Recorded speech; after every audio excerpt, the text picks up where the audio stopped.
So, first of all, a short background. So the background to the RISKGOV project is quite simple, that we know that much has been done in the Baltic Sea region, as for example through the Baltic Sea Action Plan.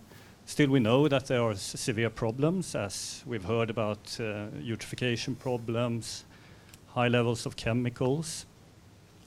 And the solution to this problem has then been to promote integrated ecosystem-based management, and this has been promoted both in science and in policy.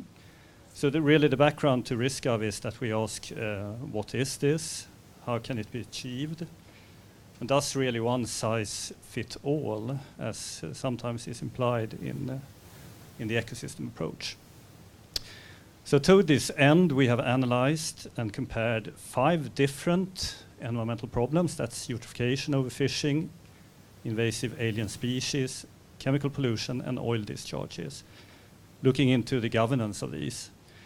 And the main issues that we have been looking at are governance structures. That would be institutions, rules, regulatory frameworks, stakeholder communication, and assessment management interactions. And we also try to come up with various ideas of how to possibly promote improvements in these areas. So first of all, some general conclusions that we come up with. We draw a conclusion that in general the ecosystem approach needs to be linked to problem-specific solutions. And this means then that environmental issues that are characterized by high levels of uncertainty, such as, for instance, chemicals, need approaches that are precautionary in their nature, whereas other problems, such as, for instance, fisheries, where there's more of a disagreement among the different stakeholders and different stakes, needs to have more focus on deliberation among the various actors. We also mean that there still is a need for improved arenas for knowledge and dialogue on a regional basis. We've seen that there's a lot of this is being developed and is going on, but we mean that this is mainly today linked to management side, and there needs to be more interaction also among the assessment and evaluation of these things. And we also mean that there is a need for improved integration of knowledge. Mainly there is maybe too much of an emphasis on natural science components, and there needs to be more development of social and economic perspectives to also cover those dimensions of sustainable development.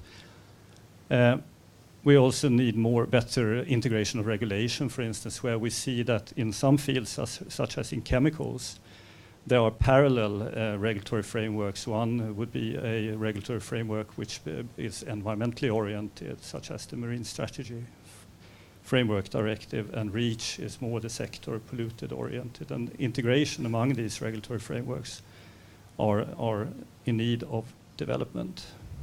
So, moving on to governance structures. So we see that in most of these areas that we studied, the regulatory frameworks are mostly in place, but implementation and enforcement is lagging. I think you heard this before. And what we go into in our reports and publications is that we argue for the need for more reflexive governance practices. And I can mention a few of these. I mean, it means acknowledging uncertainty is one. We mean that there is a need to look at plurality of governance, which means that strict regulations need to be linked with softer and self-regulations among the sectors. For instance, if initiatives are taken by the agricultural sector to promote some sort of practices that are environmentally friendly. Dynamics is also important to look into, where, for instance, the political pressures at the national levels often needs to be cushioned in order to promote regional objectives. And that could be, for instance, we see strong roles for autonomous regional organizations, such as, for instance, HELCOM in that respect. Looking at science policy interactions, as I mentioned, there are different risks, they have different challenges, and these different challenges are linked to different values, stakes, and knowledge, etc. So we mean that these differences needs to be assessed and also addressed in the way that these governance are built in society. Needs for improvements are linked to regional basis, where there is a need for improved data integration, knowledge integration at the regional level still. Knowledge integration, as I said, uncertainty is assessed in many cases, but there's a lack of a coherent strategy.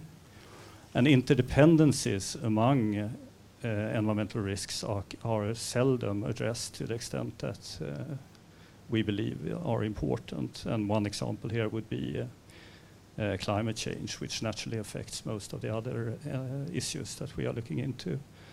There is also a need for improved transparency on various aspects of science policy.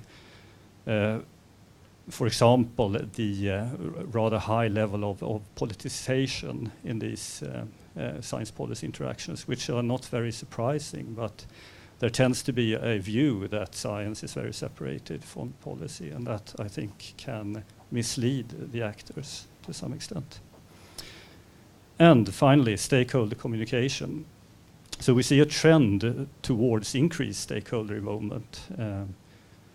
But in our analysis, then, we believe that there is a need for more integrated system for stakeholder advice. And that would include a wider inclusion than perhaps is done today. Motivation, in the sense that we believe that values needs to be addressed to a higher extent than they are today. It's mostly discussions about knowledge. Common concern, we believe that one way to promote a common concern could be to very clearly state that the ecosystem approach is a participatory approach and not only a science-based approach, as sometimes is mentioned today. Okay, thank you very much. Thank you.